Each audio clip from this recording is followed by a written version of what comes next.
on this computer. Oh. Hello, YouTube. For the first time on a different YouTube channel.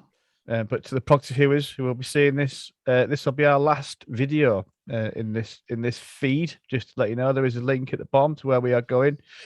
We've sort of we've run a course, I think, on Proctor, so we're just starting up something a little bit different and fresh for us. So yeah, if you want to continue your journey with us, hit the link below, and that will take you to our new YouTube feed for Around the Console. That's the YouTube bit done. Let's do the audio bit. I was on Strictly Come Dancing then, like the phone the number below. Right, so we'll do the audio bit now. What the fuck? Something just talking at you. It's a random Doctor Who Big Finish. He just started talking to me. I don't know why. All right, okay, I'll just do this first bit. All right. Hello and welcome to Proctor Who. Just before we go any further, I just want to make a little announcement, and that is that myself, John, Craig, Cliff, and Suki are moving on to do a new and fresh podcast for us. It will be Doctor Who related and called Around the Console, available on all the good apps and all that kind of stuff on YouTube. But I'll put a link in all the spiel on this podcast so you can find it all. I think we've just sort of come to the realization that we've sort of done all we can with Proctor Who, and it's not necessarily the music and things that we're wanting to sort of push and do. We just want to have a chat about Doctor Who, and obviously Proctor Who is very much about the music as well. So we'll be calling it a day, us five. But the future of Proctor Who will be revealed soon and in due course as to what will be going on. But we will be moving on, like I say. And with that, this episode, you will be hearing sort of roughly our new podcast. So here we go. Hello, and welcome to Around the Console, the Doctor Who review podcast.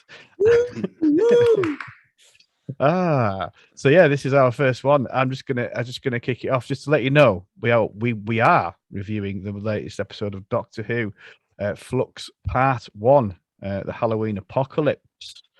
We're just gonna go around the console and have a chat about it. Love it. I'm Bob, by the way, if anyone's interested, and joining me is John and Craig. Hello. I loved it.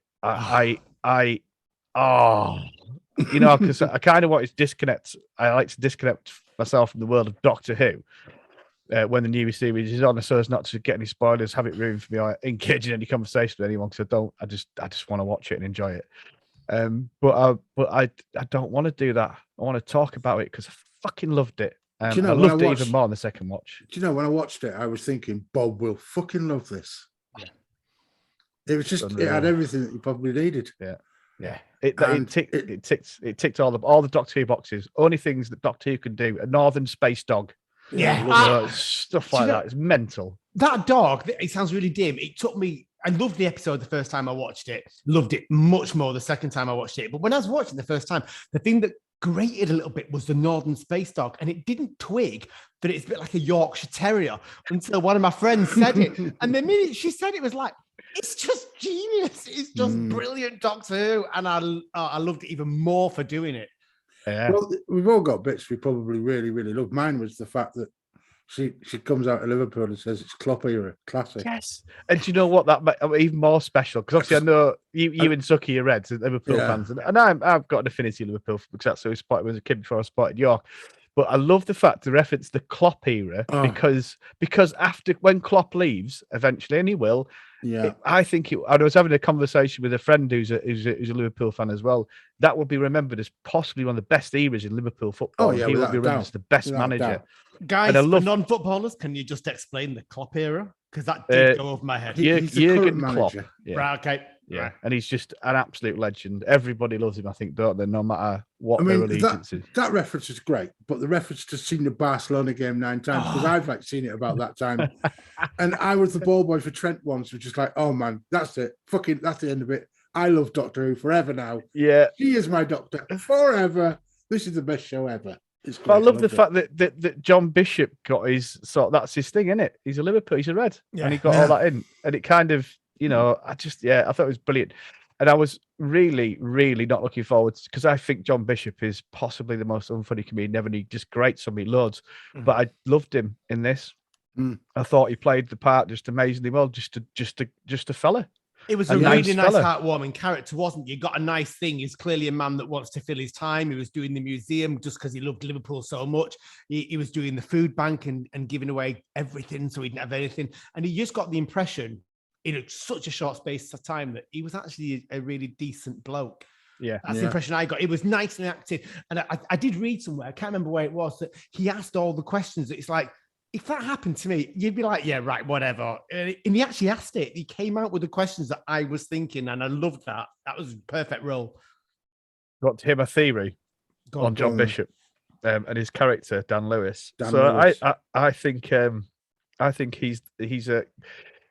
I'm thinking about, oh God, I need to do a bit on this. So I probably need to come to speak about something before we actually go into my theory, because it'll make more sense. So the main thing I loved was the fact that Chibnall has come in brave and bold after all the people kicking off about the timeless child, blah blah, which to me is the biggest and brave, definitely the biggest and bravest thing done in New Who. An amazing idea, concept.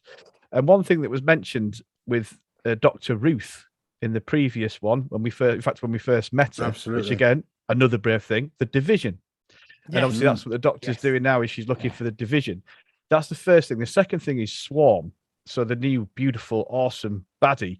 Because I was thinking, oh, please don't be the master or whatever. But then when he started saying we danced and you don't remember and and all that through time, I was like, so that means obviously she's going to have this awesome master nemesis from before she can remember, and that is amazing in itself. So it's like the big, massive, overarching good versus evil battle that frames the entire universe. Yeah, and you've got the Doctor as a timeless child.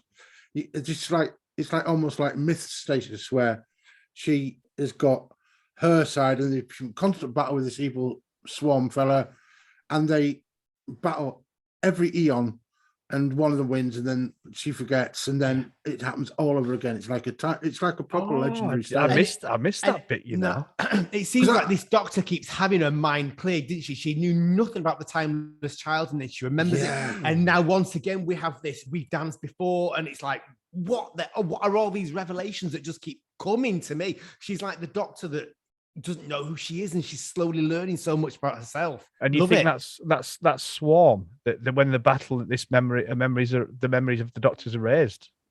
Possibly. Oh, I didn't pick up on that. That was lovely. Because even the Flux seems quite sentient, doesn't it? I mean, what, if anything, is controlling that? Because the end, when it changes direction towards her, I did wonder if it had picked up on her and moved direction deliberately for that reason. I don't know. It was just something that it seems more than just some kind of natural phenomenon. It feels like it's being controlled and manipulated. That's how it said to me. I mean, we've had a number of different. I've had space operas and science fiction that I've watched and read that does do this Swarm idea where something's incrementally consuming the galaxy. It's just pure space opera stuff, and I love it. I think what I really like about this the setup is the fact that in this first episode nothing got resolved.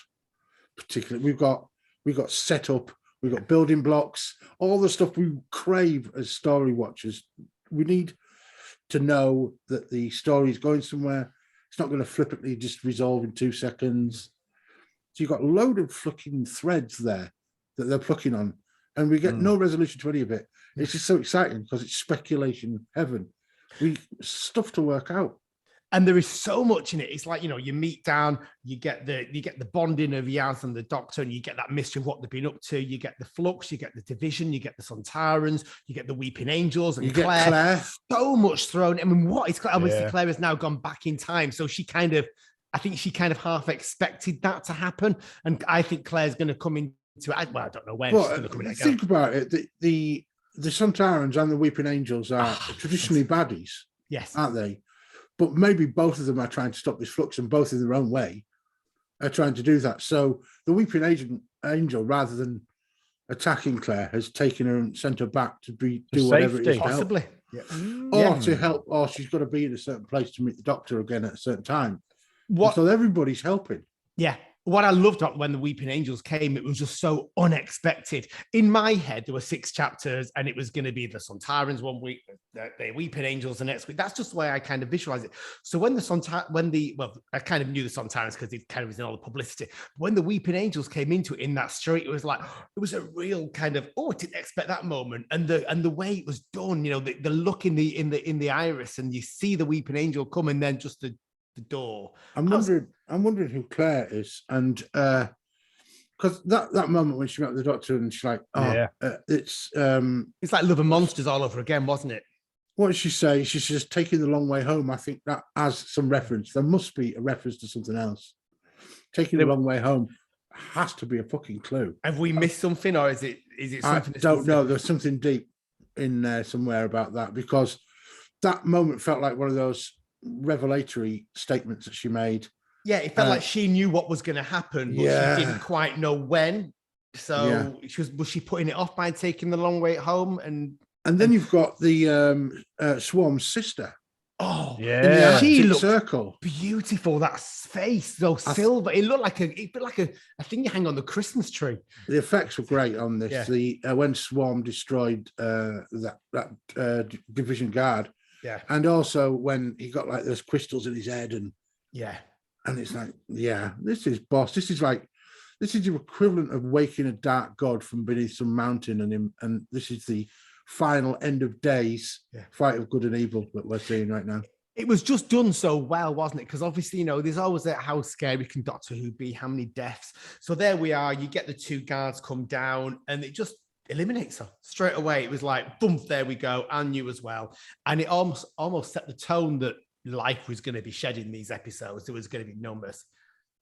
It's full on. I just wanted to sort of, when we talk about these bits, these parts, these characters, what Chibnall has always done brilliantly well in Broadchurch, for example, which is a phenomenal and brilliantly written TV show, is that sort of 6-8 part show where he's introducing all these parts, these players in episode 1, and then takes each strand of it from there. And it's long form rather than short form episodic stuff. Yeah, and that's where his strength lies. That's why I'm really excited, loved it, and I'm really confident it's going to be brilliant. I do think Chibnall was hampered by the fact that he had to write episodic stuff, and maybe there was an arc that was overarching, but it wasn't the main thrust of the story. Still had to have a weekly villain and weekly sort of resolution. Without that hampering him, you can see what a proper writer he is. Because clearly he'd been given the fucking reins of Doctor Who. He's not a shit writer. No. Despite what Twitter artists say about it. But Broadchurch is one of the best TV shows of our sort of recent times, really. Yeah. And normally the ITV stuff, I'm not a massive fan of it, but it was awesome. And that's what he does so well. And it's just got us all intrigued as to how all this is going to play out. Oh, my Dan Lewis theory. So now we've touched on some of this division pre-Hartnell kind of Doctor Ruth, Timeless Child stuff. I think Dan is going to be the Doctor, but in a chameleon arc or whatever they call it. When it's hid as a human body. And the reasoning why, and I'm probably reading too much into it, is the fact that yes, you could look at it as just a normal bloke taking these things on the chin, or you could look at it like he never seemed that surprised by a lot of crazy stuff. And he makes one comment about the TARDIS, saying, is his bigger? And stuff like that. Yeah, now, all of his attributes are leading towards a Doctor. Helpful, nice. Will put other people's aid first, like with the Sith and stuff like that. It just reeked a lot of the Doctor. Now, obviously, that's what you want in a Doctor Who friend, companion, or whatever you want to call it. But I've just got a feeling that there's got a revelation. Yeah, there's a big revelation with that. Do you remember? I can't remember the name of the episode, but the Derek Jacobi reveal. Yeah, the Master. That's what I mean. Yeah, yeah, but he was considered to be the kindliest, wonderful man that was helping things, and he turns out to be a fucking baddie. Yeah, turns out to be the Master. So just tag that onto you. You don't know wha's going to happen next. Oh, John, I like that a lot. Yeah, I'm good. He's probably just a companion friend, but I just there's just them little bits would rationalize a little bit. Yeah, you could sort of say he's an old bloke, he gets by and he's a nice guy and all that kind of stuff. I just think he was a bit too blasé to it all. Suspiciously. Yeah, I'd not twigged up on. I did see that line, but I just saw it as one of those kind of scouse, kind of, I've joking. Yeah. That's why I read it, and I liked it. It could still be that, though. It could still be that. Jodie was great in this. I loved it all the way through. She was fantastic. The one bit that really loved was the right synchronized watches. Hold on, don't have a watch. Let's go. Yeah. But the way she delivered that line was classic. She was very good in this, and there was tons of action. There was not a lot of other stuff, but what she did do was like, Do you know, I already know I am so going to miss Jodie Whittaker. I don't know why, because she's done 2 series and they're not particularly short series, but I feel like I still don't massively know this Doctor. She's still so new to me.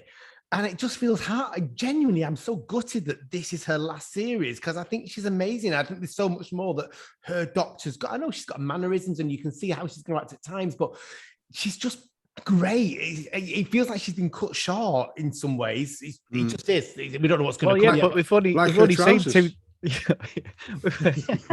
But we've only seen 2 series, Craig. We've got this rest of this series. I know. But we've got 3 specials. But already I'm feeling It's like when Capaldi was on his last one, I was like, yeah, it's time for a change. And towards the end of 10, even though I loved him as a Doctor, it was getting to the point where it's time for a change. But already it's like, no, it's not time for you to go yet. Not at all. I think she could have done with a couple of seasons, but this might be the season that does cement it in there for you, I think. Maybe. Yeah. It's only 6 episodes. It'll be over very quickly. Yeah.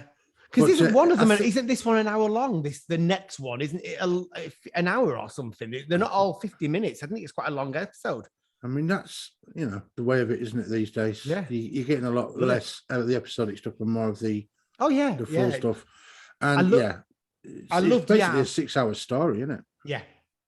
Yaz is always spot on. And like when you were saying about Jodie in those moments when she lets synchronized watches, I love that bit. I know it was using the trailers as well, is when she's talking to herself and she's like, yes, Doctor, that makes complete. Do you understand that? Yeah, I don't understand a word. And that bit where that vulnerability of her companion must feel, and the Doctor's all sci-fi jargon at you, and she's suddenly left alone with a plan that you think, I wouldn't know what that means. I loved it. I love Yaz. I love it to bits. I love the intro with them 2 on that broomstick, gravity bar. It did look like Wicked Witches at some point. Yeah, it did. Because and it was just Hocus Pocus.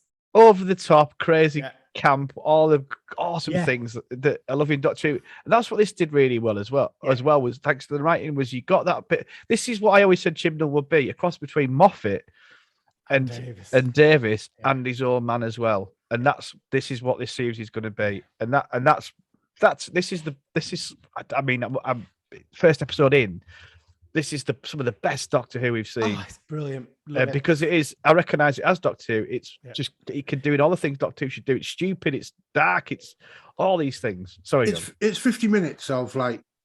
There's so much stuff in there. I mean, there was so much.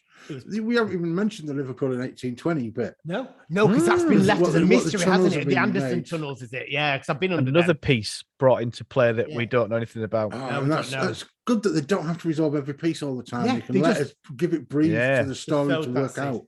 Yeah, absolutely. Because the ending was, although a fantastic cliffhanger, it was all the pieces in place. Reminder, it was a reminder. What's going on. You had that Liverpool in 1820. Dan, Yaz and the Doctor, Claire, the Angel, the Sun Tyrants. It was all there, ready for next week. And we also had as well, didn't we? I can't remember her name now, but Dan's date that wasn't a date, and she was walking into Diane. I loved her walking into the house. What is she walking into? That was like, and I love the way the door opens, like a proper horror thing. It was like a portal thing, and she ended up in a sort of cavern, didn't she? Yeah. Just at the same time that Claire ended up. She did. I forgot that bit. Yes, she did go into the cavern. I forgot. And we're going to have fun with you. And it's like, and do you know what? And that's another reason why my theory about Dan being something extra. There's something extra with the Doctor. I think you could be onto something there, Bob. Because then if it's Anne or whatever, that a companion. She'll be. Yeah, well, not a companion necessarily, but someone to lure Dr. Dan. We'll call him to the swarm. Again, it's probably bullshit, but that was my thinking. And also, we've not even mentioned Vinter yet. The guy on the outpost. Oh yeah, Yeah, this is what I mean. he was so setting to much. play. He was setting to play as well, wasn't he? So Yeah. and obviously, we've seen see more pictures him. of him with the Doctor, haven't we? In sort of promo shots. I felt his part was quite not limited in it, but he was just there kind of from, was it Station Rose or something like that? Was a nice reference back, kind of just, and he was there reporting on the Flux. He didn't really do much more than that, but we know he's going to come into it, obviously. He's been introduced. And exactly. The idea of the Flux was launched through him. So and like you said, John, it was literally setting up so many pieces. It was like, God, it was so broad as a first opening episode. It was like one thing after another, non-stop. Actually, It was. When do we get a song? You what? When do we get a song? But it wasn't too much because this is the point of it. It's gonna be. Yeah. It was. There's loads going on, but that's the point. Cause it's all just the foundation ready for the next 5 parts. I've seen a couple of reactions to this episode, and a lot of the reactions by traditional Doctor Who reviewers are, "What? This is so complicated. I don't understand what's going on." Because I think they've got to shift their minds over from this sort of long form. For the usual expectation is that it's very, very simple. This is looking a little bit more meaty. There's more meat on these bones. But it needs that, doesn't it? Yeah. In Moffat's era, I always felt that it was a really good story, but condensed so quickly that you never got time to. It didn't mature. It was rushed into 50 minutes, 45 minutes. Whereas this is clearly as complex, but it's going to expand and grow and take you with it at a nicer pace. It's brilliant. Beautiful effects all the way through as well. The effects were great, and I think this is what you know, the bigger TV shows do really well is that complete story. Even the ones that they're usually 10 parts on American streaming television services. That's how they kind of roll it as well. They have this sort of setup, and then off they go, an episode for each setup or play or character. And that's how people want it these days. Yeah. Because then you want to watch it, don't you? You have to watch it all. Then you can't just dip in and out. No, I love that.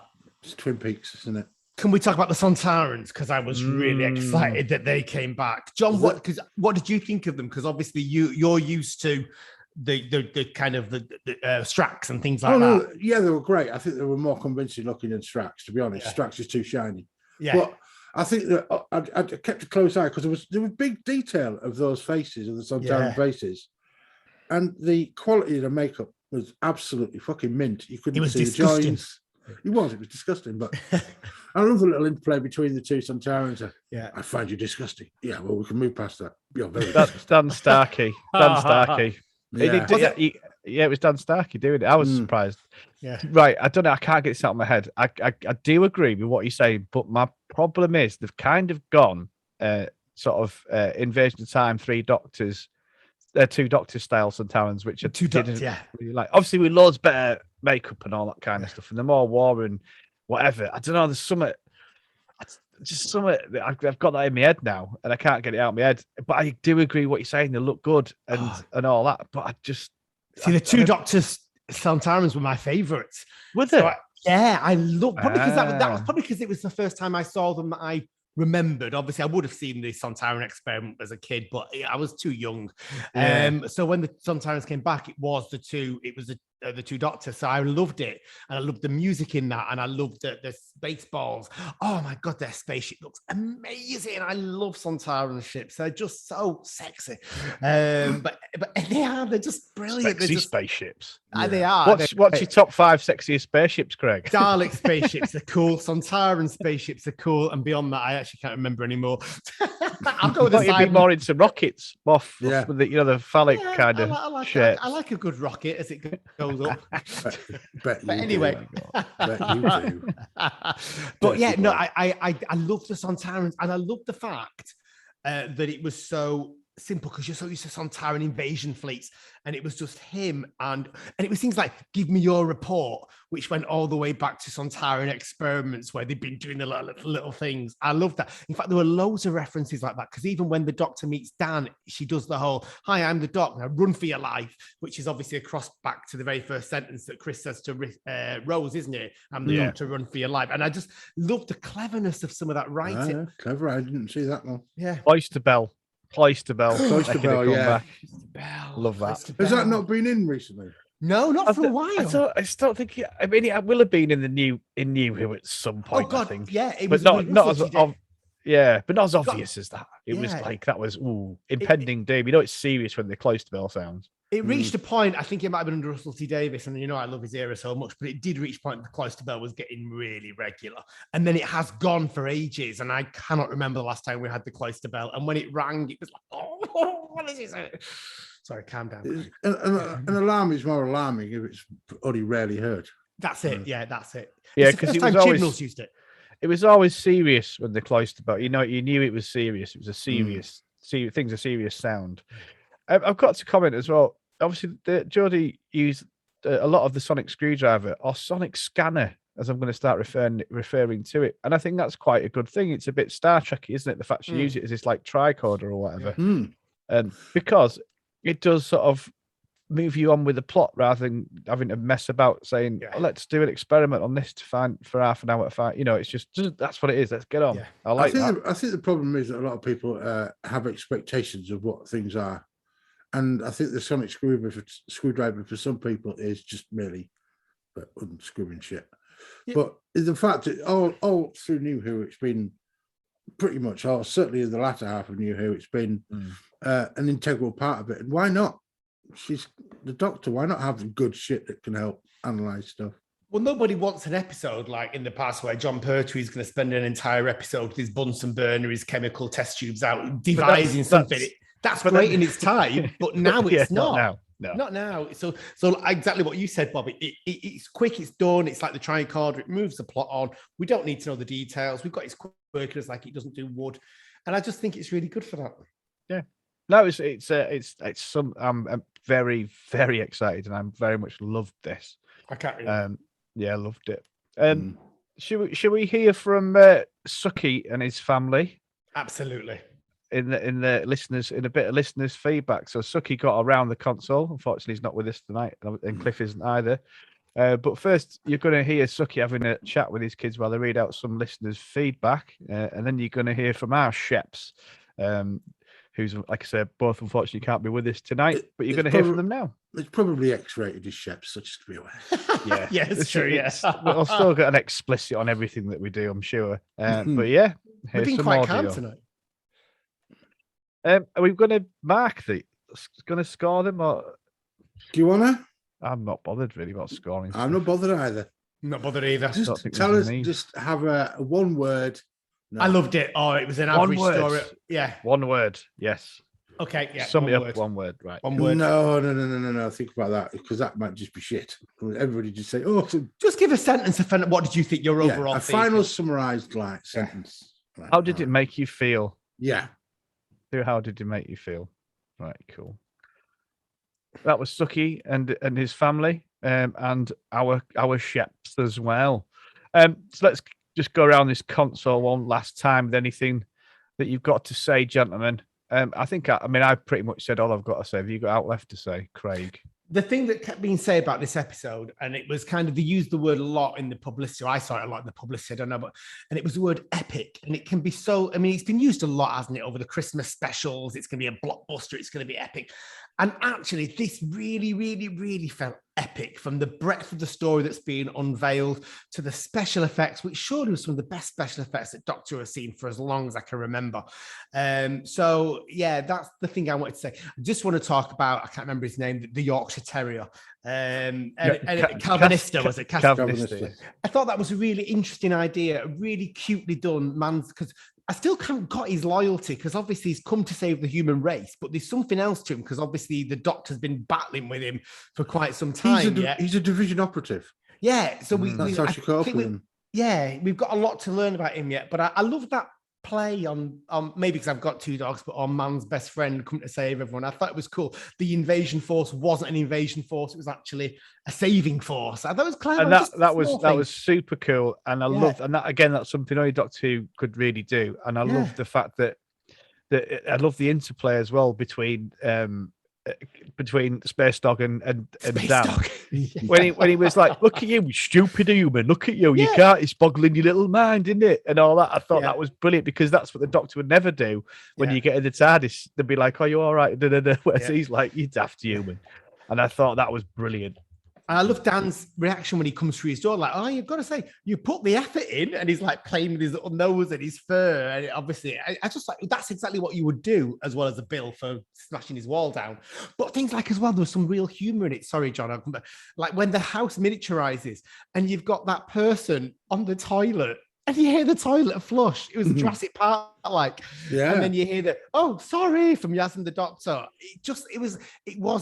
It had that childishness to it. Like you said, only Doctor Who could do that. You wouldn't get it in Star Trek or something deep sci-fi. It was sweet. Yeah. No, it was amazing. Is that you done, Craig? Yeah, I felt I'd gone a bit too long. That's why I apologise to John. I thought I've been chatting for ages there. It's like, lovely final sentence there, Craig. Thanks.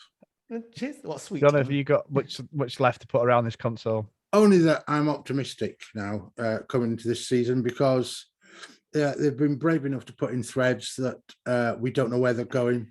Multiple threads. Nothing was resolved. It was a confusing first episode, ostensibly, and they were brave enough to do that. That can only be good for the future of it. And the balance between humor and seriousness, and the humor wasn't cheesy. It was good humor. Like there's a tight line between the two. Yeah. But the humor was entirely not really funny, rather than just like cringe. Yeah. So I'm very optimistic for what's coming forward. Excellent. This is all great news. Like I say, I'm spent. But let's just go around. And just to end off, how did this make you feel, Craig? In one sentence, how did this make you feel? I was relieved that it had done so well, and I was buzzing about where it was going to go. So relieved and buzzing. Relieved and buzzing. I like the idea of that. John, how did it make you feel? Optimistic and speculative. Oh, wow, love it. John is a deep thinker. Not really. It made my love of Who it made me refreshed and wet. Oh, wow, moist. Damp. No, don't say that word. I know people don't like moist. I don't understand it really. Clammy. Well, I hope you've enjoyed this first episode of around the console. We've had a lovely time, and yeah, we'll be back next week, and we look forward to seeing you. And hello, YouTubers. That's nice of you to join us as well. So yeah, see you later. Bye. Bye. Bye. Don't do the bye.